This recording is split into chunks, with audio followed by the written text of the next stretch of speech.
So after being in professional organising for a couple of years, I realised that I had access to lots of stuff, and I used to always take it away with me after every organising session to donate it, partly because I was worried that people would get it back into their house if I left it, but also because if they said that they were going to donate it, I wanted to really make sure that it was going to be donated. And after doing that for a few years in an ad hoc kind of way, I had this idea that we have all of this stuff and we have all of these people who don't have stuff. And if I could somehow marry the two without taking away from the good that somewhere like St Vincent's do, I thought there might have been an opportunity to get things directly to the people. So I just did a bit of research and I found out that lots of charities would be happy for me to get things directly to their clients, and then they indicated exactly what they needed for the clients that they work with. So I identified 4 charities in Canberra, and I have a list of what I look out for those charities in particular, and then I'm able to take those things that people no longer need or want that are still in really good quality, but they just often go to landfill if I don't kind of match them with a charity. I work with Global Sisters, the YWCA Housing Unit, Companion House and Korean House.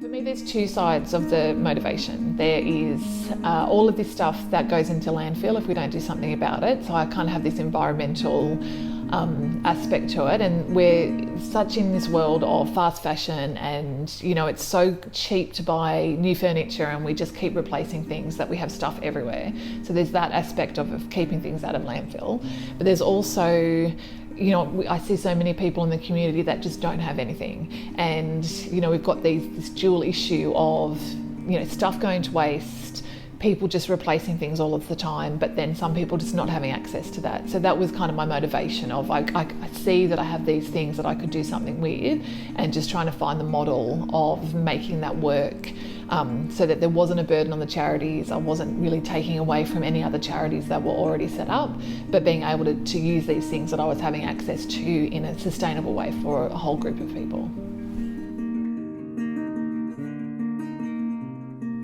So I think people are attracted to my business for one of 2 reasons. Either they just want the decluttering and the organising help, and then, which is fine because I have to make a profit in order to make the business work. And often what I see is when I talk to those people about what I'm going to do with the things that they no longer want, they then kind of clue into the social impact side. But then other people hear about the social impact part of it and then say, oh, actually, we've got a lot of stuff and we could use the help of a declutterer and an organiser. And so they come to the business because of that. So I think for people who weren't really interested in the social impact side, I'm able to do some education, but they're still just attracted to what the business offers. But more and more I'm seeing people who've heard about what I've been trying to do and see that as a benefit to themselves and to other people. So I'm definitely starting to see more awareness in the community about what I'm trying to do.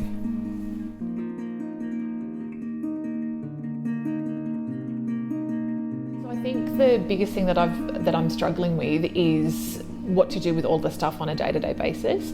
So because the nature of my business is peaks and troughs, so sometimes I have access to a whole house of white goods and I have to quickly find a way to get those to a charity.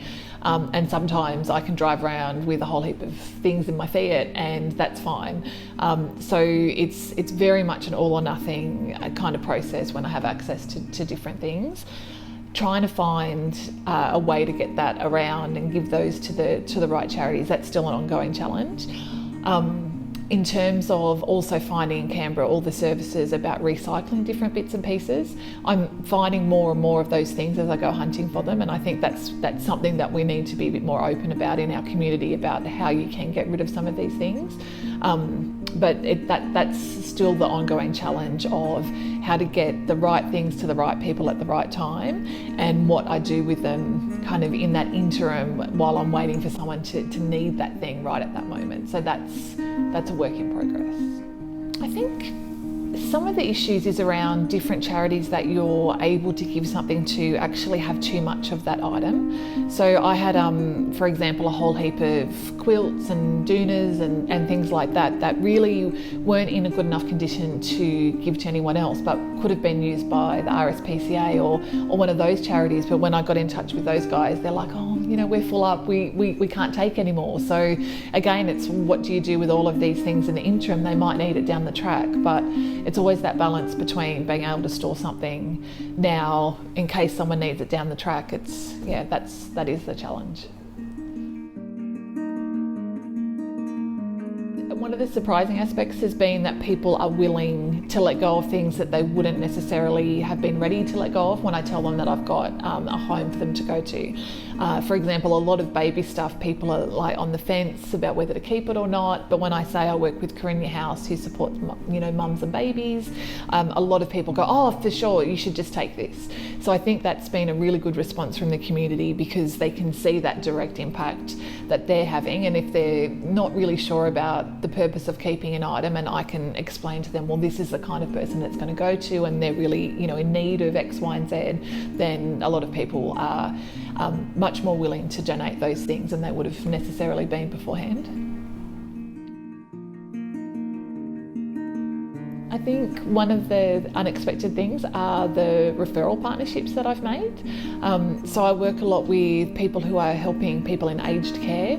So that wasn't the target market I was initially expecting would be a big one for me, but a lot of people who are either going into aged care facilities and need to massively downsize from a big family home to like either a smaller unit or a single room. So I've done a lot of work with that kind of segment, so that's been really surprising to see how many people are kind of in that situation with not necessarily any family support to help them through that process. So that's been a bit of an eye-opener. I am working with those 4 charities in Canberra at the moment, but I do want to expand that, particularly as I'm starting to make connections with other professional organisers in Canberra, and they're keen to also do a similar thing. I mean, they're doing their own version of this anyway. We're all trying to get good items to people and keep things out of landfill, but we're trying to look at how we can upscale what we're doing and make links more broadly with the professional organising community to kind of leverage off that.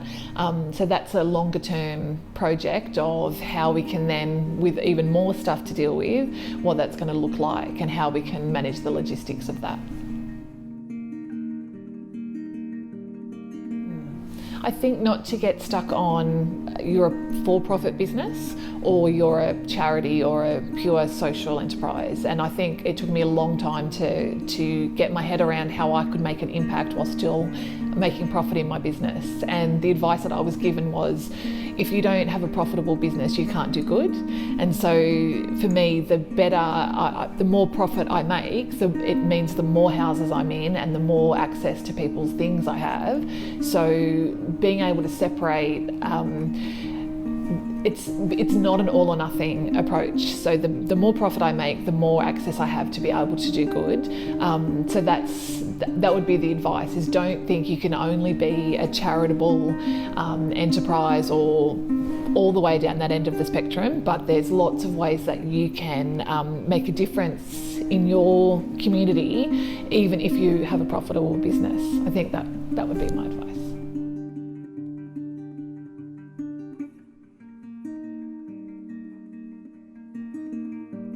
Warehouse space where it's all set up as almost like a shop for someone who we get referred to us, and they say, help this family set up their home, and we take them through our giant warehouse and they just pick whatever furniture that they need for their home and we deliver it, and it's all free of charge and they just get what they need.